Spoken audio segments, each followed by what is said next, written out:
Good morning, good afternoon, good evening, folks. Michael Zuber, one rental at a time. And yes, he's back. Mr. Brian Lebo from Vegas. How you doing, buddy? I'm fantastic. How are you guys doing out there? All right, man. We're having a great time. The audience asks for you to come back all the time because you bring such great data. You've been doing it for so long. We appreciate you. You made a very interesting call. I'll remind people on last month saying that you thought somewhere between November, December, and January that Vegas might have an all-time record low for transactions. Yeah. We also have a personal bet about Exactly. price. Yeah, we have a personal bet on price. I think it was 3 months. I thought we'd have a surprise up on the median price. We'll see what happened. Yeah. Yeah. So what's going on? Because you asked if I wanted the data early. I'm like, no, let's react in real time. So Yeah. No spoiler alerts for no Zoom over spoil. here. No, what's going on in the market? Let's go to transactions first. What happened?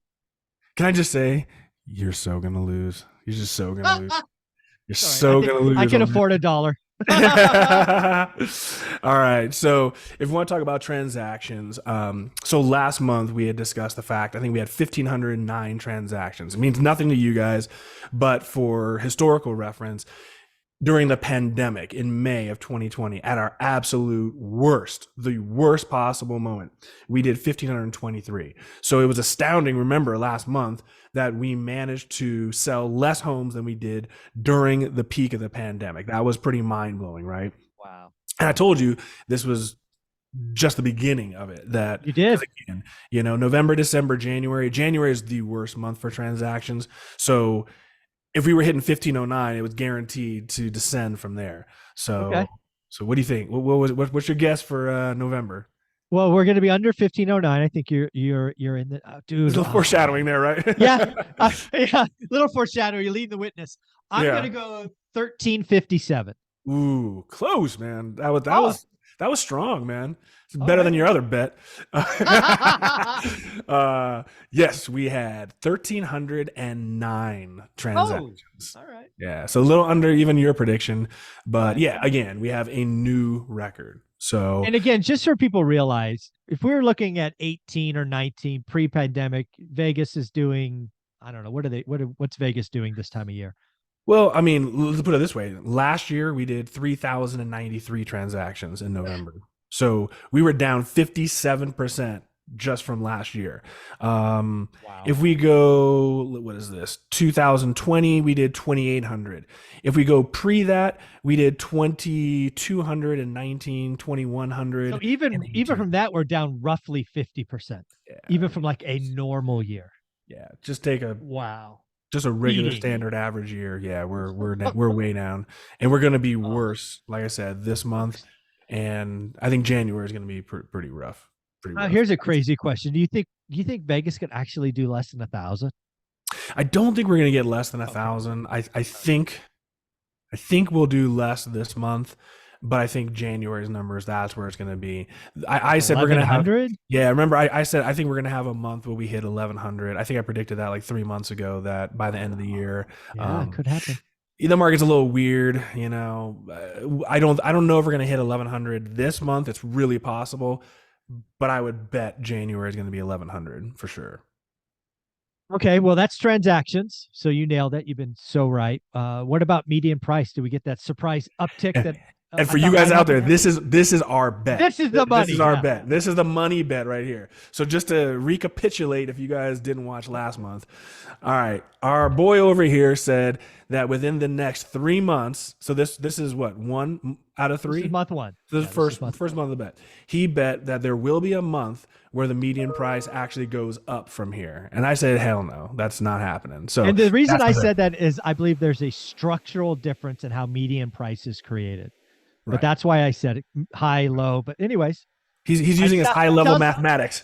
yes, exactly. Using freaking logic, which is not going to work in Vegas market apparently. Yeah, and that's So true. clearly I was wrong. One right now I'm 0 for 3. Right. Feels like All or right. 0 for 1. So in October, we ended the month with $435,000, down 50,000 from the median. Last month, we came in at 425,000. Ooh, another 10 Another grand. 10 G's. So you got 2 months left, my man. I don't know if you're gonna make it. No, yeah.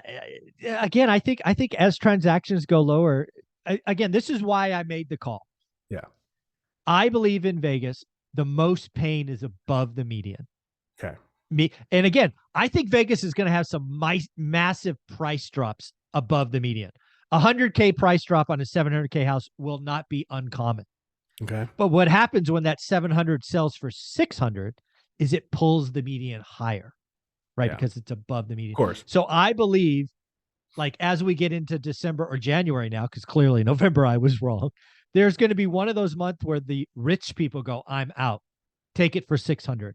And Sure. that's going to just, it's going to shock the system. People are going to be freaking out. How can Vegas go up? It didn't go up. It's the high end finally absorb the loss that they're supposed to have, but that will take the median higher, and people are going to go batshit crazy. Yeah. No, so no, we are officially down. I think it's 12.4% from our high in May. So we're down 60 G's from 485. What are you year on year? Are you negative year on year? So this is funny. If I'm right, it's like one. Let me see. Let me see real quick. Technically, we're up 1.2%. This is technically crap. Technically, we're up 1.2%. But check this out. Last December, probably. Last December, the median price went up to 430,000. So right now, we'd already be down. So I figured next month we're gonna go down another $5,000 to $10,000. So it's all but guaranteed next month. If we go down, I think it was $5,000, we'll be down 3.5%. So I'm almost guaranteeing. Like, so you'll finish the year negative. We're gonna year on year, like Charles Barkley. I guarantee we will be down 3% by the end of the year. Dude, if you're like Barkley, that means you're going up. Bet against. Yeah, bet against. You bet against Barkley, man. He's a great indicator. Yeah. So that's crazy. So again, transactions record low, prices 50K down, 10K 60 again. now. We're down 60 now. Down 60. Yeah. Wow. The other thing that you and I talked about when we first got started, let's just put a pin in this one, is you knew it would be really painful when builders stopped doing lot premiums. So what are you seeing with lot premiums these days? So yeah, I'm starting to see I was gonna say regaining, but a return to normalcy actually. So, for those of you that are kind of new to the game or never experienced a new home, typically a premium lot is what it sounds like, a premium lot. So right. Let's just say you have regular normal tract homes on 5,000 square foot lots. Those basic lots will be either zero premium, maybe $3,000, but like a reasonable amount of money. Now, your huge lot that's 10,000 square feet on the corner or at the end of a cul-de-sac, those are premium lots. So those can easily carry, $10, $20, $30, $50,000, sometimes even $100. Over this past damn near decade, those lot premiums have just been perverted to the point that either you have to bid for a regular lot. So a regular lot that would cost $0 to $3,000, suddenly you're paying $70,000 for. Now your premium lots will start minimum $100,000. Some lots are over $1 million. I mean, I've seen multiple lots that are 700, 800, 1.1, 1.2 if they have strip views. Back in the day, it used to be $200,000 for a premium lot on the golf course. So on the golf course used to be 200,000, and that would be $1 million lot premium damn near at this point. So yeah, now we're starting to see. I just saw one builder; they just did a release, and the regular lots are $3,000. So we're getting right back towards normalcy because builders have to sell homes now. What was it that we talked about in the first one? The one thing that builders never, ever, ever, ever, ever do is what? What, discount houses? They never lower the price of a home. Never. They'll give you this, right. Give you that, give you that. So we're getting there. We're getting there. So I think I sent this to you through email, but my video is either going to be out tonight, or tomorrow night. Probably tomorrow night. But I'm going to feature it in the video.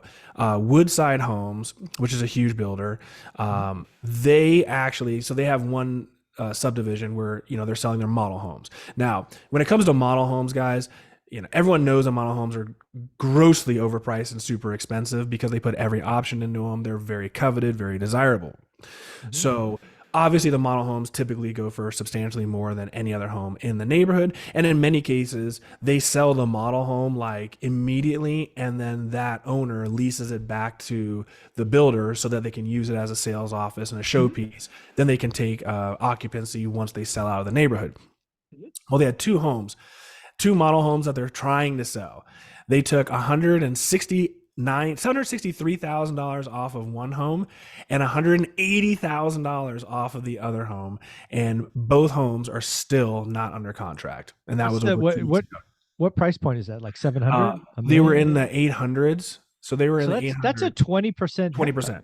Yeah. And that's Wow. exactly it. They took 20% off the price and it still didn't move. So, I mean, if that was a good deal at 20%, it would have been Gone. immediately absorbed. So that kind of gives you a nice barometer as far as, how these new home sales are operating. That should Yeah. not really be occurring. Now, here's a stat for you guys. This is one. The truth here, which I didn't put in the video, is that one of the guys that I work out with at the gym, he came in yesterday morning and told me this, and I was like, he was having some MLS problems and he wasn't sure, and he told me this number, and I said, that doesn't That sound that right. jive. That Yeah. doesn't drive at all. So I came home and it was worse than he said. He was not Oh only no. right, it was worse. So Okay. this is hard to believe. This is really hard to believe. Right now, 47% of properties listed on the MLS are vacant. God, I didn't believe it, but yeah, we had like 7,000 and change and it was like 3,369, and so this is awesome. Oh, I love this. that's crazy. I mean, Is now I think iBuyers are in Vegas, but you'll know for sure. Are iBuyers okay? yeah, So not how they're not many of so those much. are They're more like ice sellers right now, not so much ice buyers. I talked to a rep for the Open Door, and they're like, "Yeah, like, nah, we're not really like they're buying, but it's hilarious. Like, all I of a sudden, sellers? there was a week where they wouldn't buy anything, and then they came back online, and they were literally like $100,000 below what they would have offered 2 weeks ago. They finally got smart and realized that they have to insulate They're themselves overpaying. so drastically that it's almost like no one's gonna sell to them. It's just insulting. But yeah, obviously That's we have iBuyers. so because this is why Vegas and why Phoenix and why Austin and Sacramento are going to feel pain is because of these quote vacant homes or I sellers. What do Yeah. you? I'm going to guess. I have no idea. 1,000 of the active listings are I sellers. Yeah, that could be right. I mean, I have to do a little research. I think last time I looked, like Open Door had a holding of about 1,000 proproperties that they were Yeah. sitting on. So Figure Redfin's got some left and some yeah, so left. aggressively we could say 1,000. So like maybe 10%, 15%. 10% of the market, there's So 10%. 7,000 homes, Yeah. so let's just say 10, 12% of the market are iBuyers. But again, they are not affected by this as much as what normally you and I would be red flagging. So Right. from my standpoint and for the viewers out there, what's so disconcerting about that number is think about it. In either scenario, if you got a house vacant, okay, look, if you were occupying that property, let's say you and your family decided to move to Texas, you thought your home was going to sell. So you bought the new home in Texas, you moved out there, and you had a nice, smooth transition, and your house is going to sell in a week, a month, whatever. Well, now you're paying rent or a mortgage in another state. And most likely you still have some debt obligation on your property here in Vegas. So what I have been alluding to for many, many months is that everyone has a breaking point, and I thought that breaking point would be November, December. So again, for all these owner occupants out there, I mean, how many people have just paid off their mortgage and have no debt obligation? Not a huge Very, amount. very little. Yeah. Right. So you got a lot of people that have either bought a new home or moved out of state, and now they're just sitting and now they're making dual payments. That gets old hella Real quick. quick. Yeah. Yeah. So It's very interesting. So, and then the thing about the other component, I'm sorry to cut you off, no, is go ahead. otherwise it's an investor. And to think about that, if you're an investor, you probably have debt obligation Oh, for and sure. you don't have any tenant in there. So basically you're just throwing away money. And at a certain point in time, either you're going to put it back on the rental market or you're just going to be more aggressive. And that's how I've had a lot of investors that were just like, hey, I need to use this money for other things. And they're just like, hey, let's just chop, chop, chop until we get it done. Yeah. So the markets that have iBuyers or iSellers, those are going to hurt a lot of people. Not only are the iSellers, iBuyers going to get crushed and be bankrupt and be out of business because you're horrible operators, but they're going to pull down other flippers, right? Because again, Oh, they're yeah. competing, right? You got 47% of active listings vacant. That is mind boggling. Right.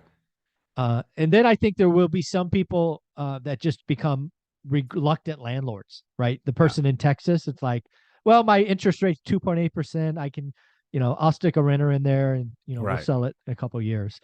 And you do see a lot of dual listings where it's for rent and for sale. The problem is eh, either way you cut it, this time of year is a terrible time of year for a rental Terrible. Yeah, property. it is. So Yeah.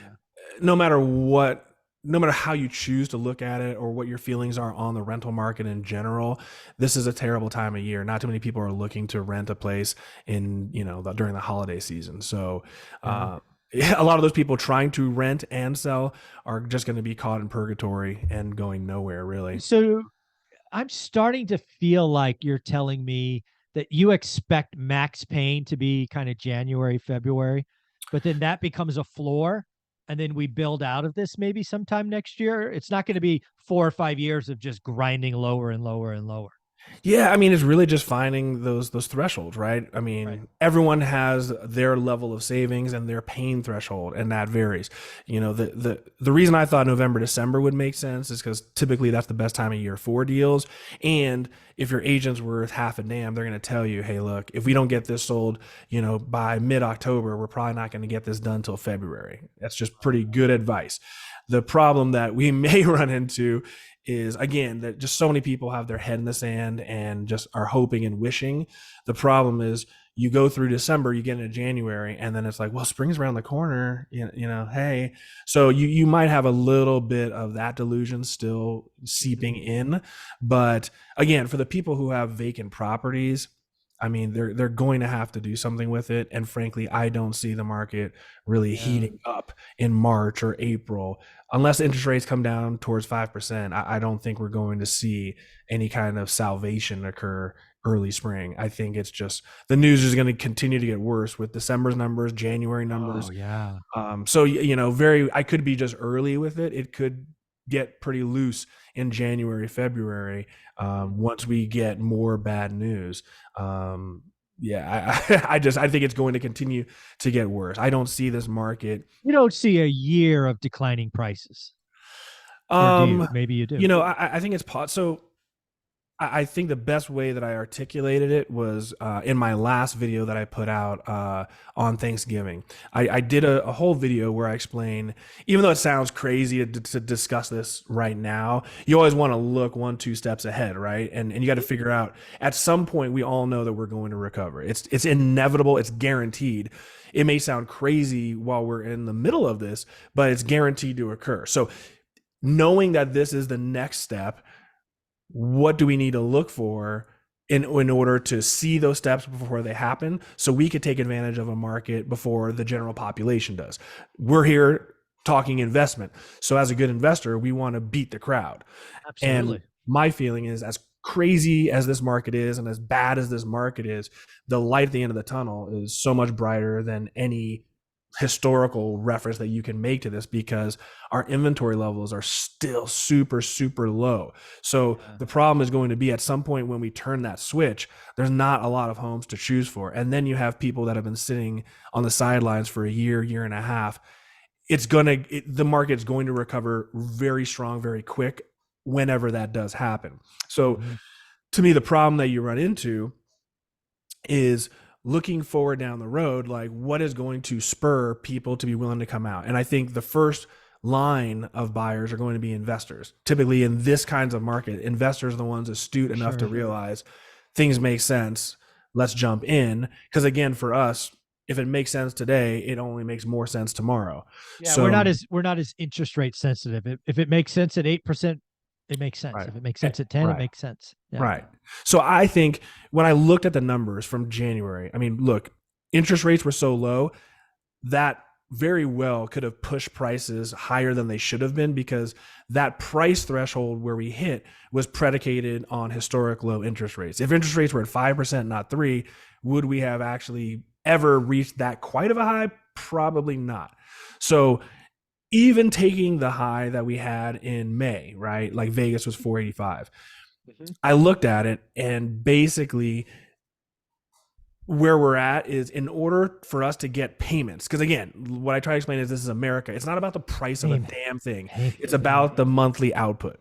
So if you look at what the monthly output was on a mortgage in January, right? 3%. That's the magic number. From January of this year to May at the peak to where we're at now, 6.5%, 7% interest, your payment is up 32%. So the only thing that I'm really choosing to look at is monthly obligation, and affordability went up 32%.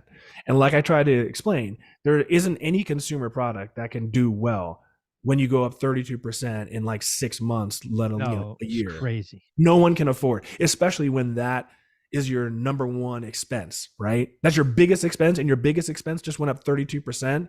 That's rough. I mean, look at gas. Gas goes up 32%. People spend less on vacations. The cost of goods and services go up. So if we can agree that affordability went up 32%, well, then we also have to agree that in order to spur things, we got to figure out a way to get affordability down 32%. Now, I don't see interest rates coming back to 3% anytime soon. So that we can't count on. So prices are down 12.4%. Cool. I think we're going to go down at least 20 to 25%. So if you look at it this way, if let's say prices come down 20% and then we can bring interest rates down to 5%, that's about that 32% affordability payment. If you do the math with prices down 20% and interest rates coming down to 5%, you're going to find yourself on parity with where we were in January. So I think that's what we're looking for is a combination of interest rates and pricing coming down. And that's when investors will go, okay, yeah, this is starting to pencil out. So keep an eye on those two factors, but prices are going to continue to come down until either interest rates get to a more favorable position where people feel comfortable or not. And prices will it's continue to curious. come down. It's curious. Do you think a mortgage rate sub 5 is kind of a magic number, kind of spurs For me, demand? I do. I think once you break through 5 psychologically, that's kind of where it's at, right? People have no sense of historical like reference. 5% is pretty damn low historically. Where we're at right now at sevens is it's about right from a historical perspective. It just feels like crap because we're used to 3. So Exactly. Well, if you are watching this and you are an investor and Vegas is on your shopping list, you have to be working with Brian Leba. How should they reach out to you? Appreciate it. One, you can watch my videos. You'll get acclimated to the market very quickly. So just on YouTube, type the Lebo Group, Lebo, and you'll find all my content there. You can go to lebogroup.com. The easiest thing to do, dude, just shoot me a text message, 702-257-LEBO, Lebo, 257 Lebo. I'm sure he'll put a link in the description below. So yeah, shoot me a text. Let me know what you're looking at, and I'll be glad to wrap with you, and we'll figure out a strategy for your goals. Yep, absolutely. Do it. He's always walking properties looking at stuff. Uh, I'm looking for deals in my market. I'm offering low prices. I've locked up 2. I close on my second one today. Nice. 30% below list price on an already reduced list price. So yeah, it's fun to go shopping when nobody's buying. So Right. I like to be that guy. So Brian, take care, man. Thanks. All right, guys. Thanks for watching.